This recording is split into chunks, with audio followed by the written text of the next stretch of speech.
எனக்காக ஒரு ரொம்ப special person Balaji Sakthivel sir. அவருடைய படங்கள் வந்து என்னைக்கு பார்த்தாலும் ஒரு அழகான ஒரு எமோஷனல் டிரான்ஸ்ஃபர் பண்ணிக்கிட்டே இருக்கும். It is very nice to see his films any day. Please sir வாங்க. இந்த படம் நீங்க ஆல்ரெடி பார்த்துட்டீங்க. So it will be very nice to hear from you.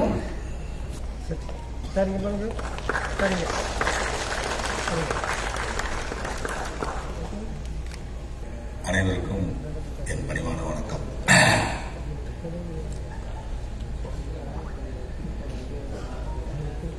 Bicycle தீவ்ஸ்னு ஒரு படம், அதை பார்த்துட்டு மார்லன் பிராண்டோ அப்படின்னு ஒரு பெரிய ஆக்டர் வாய்ஸ் கொடுத்தாரு. அந்த படத்தை பார்த்துட்டு சத்யஜித் ரே தான் வீடு சொத்தெல்லாம் அடமானம் வச்சு பதிர் பாஞ்சலின்னு படம் எடுத்தார். பதிர் பாஞ்சலி பார்த்துட்டு பாலச்சந்தர் சார், நம்ம பாரதிராஜா சார் அந்த இன்ஃபுளுன்ஸ்ல அரங்கேற்ற வேலைன்னு ஒரு படம் எடுத்தாங்க. 16 வேலையும் படம் எடுத்தாங்க. இது எதுக்கு சொல்றேன்னு கேட்டீங்கன்னா, சிவகார்த்திகேயன் அவர்கள் அந்த படத்துக்கு மேலான வாய்ஸ் கொடுத்த மாதிரி இந்த படத்தை தயாரிக்க வந்ததுக்கு நாம் அனைவரும்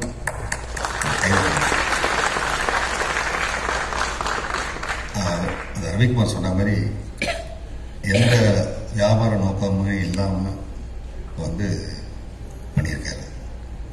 நான் அந்த படத்தை பார்த்துட்டேன். அந்த பிரமிப்பிலிருந்து மீளலை. நான் வழக்கமா வந்து இந்த மாதிரி ரொம்ப விதந்தூதியெல்லாம் பேச மாட்டேன். ஆனால் எல்லாரையும் கட்டுப்படுத்திக்கிட்டு ஒரு அவை நாகரிக காரணமா நான் பேசுறேன். இந்த படம் இதுவரையும் நான் பார்த்ததில்லை. அப்படி ஒரு யதார்த்தமான ஒரு படைப்பை நான் பார்த்ததே இல்லை. மற்ற நிறைய படங்கள் சொல்லுவாங்க, கொஞ்சம் அவங்க நடிக்கல வாழ்ந்திருக்காங்க அப்படின்னு சொல்லுவாங்க. கொஞ்சம் மிகையா சொல்ற ஒரு ஸ்டேட்மெண்டா தான் இது எக்ஸ்பிரஷனாக தான் பார்க்குறேன். பட் ஸ்டேட்மெண்டாவே சொல்றேன், நீங்க இந்த படம் பார்த்தீங்கன்னா அப்படி உணர்வீங்க. இதுவரையும் எந்த படத்திலையும் பார்க்காத, இதுவரையும் சினிமா பார்த்ததுல ஒரு பார்க்காத ஒரு புது அனுபவத்தை வினோத்ராஜ் கொடுத்திருக்காரு. அவ்வளவு என்ன சொல்ல கேட்டீங்கன்னா, எனக்குலாம் ரொம்ப ஷேமாகி போச்சு. நான் ஈரானியன் ஃபிலிம் பார்த்துருக்கேன், நம்ம எல்லாம் பார்த்துருப்போம் நிறைய. அந்த மாதிரி படம் வரல அப்படின்னு சொல்லி நம்ம படங்களை ஏதாவது ஒரு குறை சொல்லிட்டே இருப்போம்.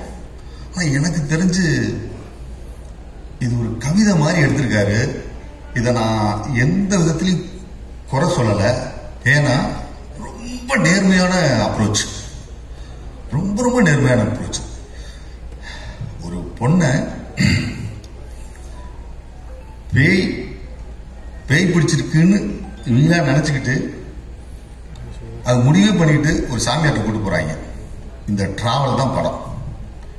எடுத்தோடையும் அவங்க ஆத்தாக்காரி வந்து அப்படியே தண்ணியை தலைவலியாக ஊற்றிக்கிட்டு சூடத்தை பற்றி வச்சுட்டு சாமி கோயில பண்ணிட்டு இது பண்ணிட்டு சாமி கும்பிட்டுட்டு இவங்க கிளம்புறாங்க. கூட இவனை கட்டிக்க போறான் பாண்டி. அந்த கேரக்டர்ல தான் நம்ம சூரி பண்ணியிருக்காரு. ஓப்பனிங் ஷாட்டு ராமகிட்டே தடுக்காத அந்த மாதிரியான ஒரு இது. இவங்க பேய் பிடிக்கிறதுக்கு கூட்டு போறாங்க. அவளுக்கு பேய் பிடிச்சிருக்கா இல்ல யாருக்கு பேய் பிடிச்சிருக்கு அதான் கதை.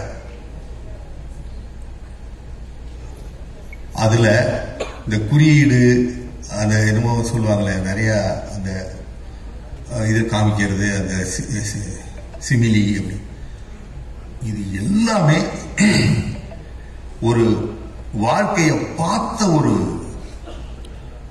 நம்ம பக்கத்துல இருந்து பார்த்த ஒரு அனுபவமா அப்படி இருக்காங்க.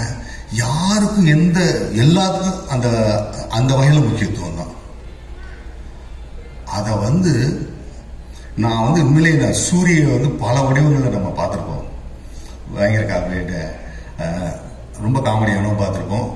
இப்போ கொஞ்சம் அந்த கருடன்லையும் இந்த விடுதலையில் சரி கொஞ்சம் குறைச்சி சொல்றேன்னு நினைக்காதீங்க. அதை தாண்டி அந்த கேரக்டராகவே வாழ்ந்து அந்த நிற்கிற அந்த நீ ஒரு சீன் நீங்க அந்த ட்ரெய்லரை வச்சு நான் சொன்னா நல்லா இருக்காது. அந்த நீங்க அனுபவத்தை பெறணும். நாங்கள் எதிர்பார்க்காத சீன் அது. அதுல வந்து பிடிச்சு உதறிட்டாரு. உண்மையிலே எனக்கு அந்த சூரியட்டேந்து இருக்கிற நடிப்பெல்லாம் உறிஞ்சி எடுத்துட்டாரு வினோத்ராஜன் நான் நினைக்கிறேன். உண்மையிலே அவ்வளவு ஒரு இன்வால்மெண்டோட இதுக்கு பிறகு பெரிய ஹீரோக்களும் பெரிய நடிகர்களும் ஆத்ம திருப்திக்காக ஒரு படம் வினோத்ராஜோட கண்டிப்பா பண்ணுவாங்க அப்படிங்கிறது என்னுடைய கணிப்பு. ஏன்னா அவர்கிட்ட இருக்கிறது அந்த தொழில் நேர்த்தி, அந்த பக்தி, அந்த கிராஃப்ட்மேன்ஷிப். வெறும் நல்லவனா இருந்தா மட்டும் பார்த்தா வல்லவனா இருக்க முடியாது. வல்லவனாவும் இருக்கிறான், நல்லவனாவும் இருக்கிறான், அந்த நேர்மையா இருக்கிறான். என்ன எடுக்கணும் வித்த காமிக்கிறதுனா அது வந்து ஒரு வேற கருத்தை வச்சுக்கிட்டு வித்த காமிக்கலாம். வித்த நல்லா பண்றான்னு. ஆனா கருத்தும் கரெக்டாக வச்சு கண்டென்ட் தான் சமீபத்தில் உலகிட்டு இருக்கோங்க. அந்த கண்டென்ட்டும் அந்த மேக்கிங்கும் அப்படி ஜெல்லாகி வருது. நீங்க கண்டிப்பா எந்த விதமான ஒரு விமர்சனமும் அவங்க மேல வைக்க மாட்டீங்க நண்பர்களே. நான் அறுதிட்டு சொல்றேன். நான் இத கண்டிப்பா அந்த தியேட்டர்ல உட்கார்ந்து பார்க்கிற ஒரு அனுபவத்தை உண்மையிலே மக்கள்கிட்ட நம்ம கத்துக்கணும். நாம வந்து இப்படி போவோம், அப்படி உட்காரோம், இப்படி இந்த ரசிக்க மாட்டோம், அப்படி டவுன், அதெல்லாம் கிடையாது. ஏன்னா ஒவ்வொரு தடவையும் சேது அப்படிங்கிற ஒரு எல்லாரும் வித்தியாசமான படங்களை வந்து மக்கள் கொண்டாடி இருக்காங்க. அது மாதிரி இந்த படத்தை தியேட்டர்ல கொண்டாடுவாங்க அப்படிங்கிறது என்னுடைய அசைக்க முடியாத நம்பிக்கை. அந்த அனுபவத்தை கொடுத்திருக்கிற ஒவ்வொரு நடிகரும் நான் பேசுற எனக்கு தெரியல. எனக்கு அந்த நடிகர்கள் நீங்க பாத்தீங்கன்னா நீங்க எழுதுவீங்க, கண்டிப்பா எழுதுவீங்க, எல்லா நடிகர்களும் எழுதுவீங்க. அது மாதிரி இந்த கேமராமேன் சிங் சவுண்டு, ஐயோ எனக்கு கிட்டத்தட்ட பொறாமையாவே இருந்துச்சு. அதாவது மியூசிக்ங்கிறது வந்து கொஞ்சம் என்ஹான்ஸ் பண்ணி வருதுதான். இப்ப ஒருத்தர் பாக்குறான் அப்படின்னா அவன் சரியான நடிகை ஒரு மியூசிக் பண்ணும்போது என்ஹான்ஸ் பண்ணுவான். இது எந்த என்ஹான்ஸ்மெண்ட்டும் கிடையாது. அவன் மூச்சு விட்டு அப்படிங்கும்போது நமக்கே பக்குடு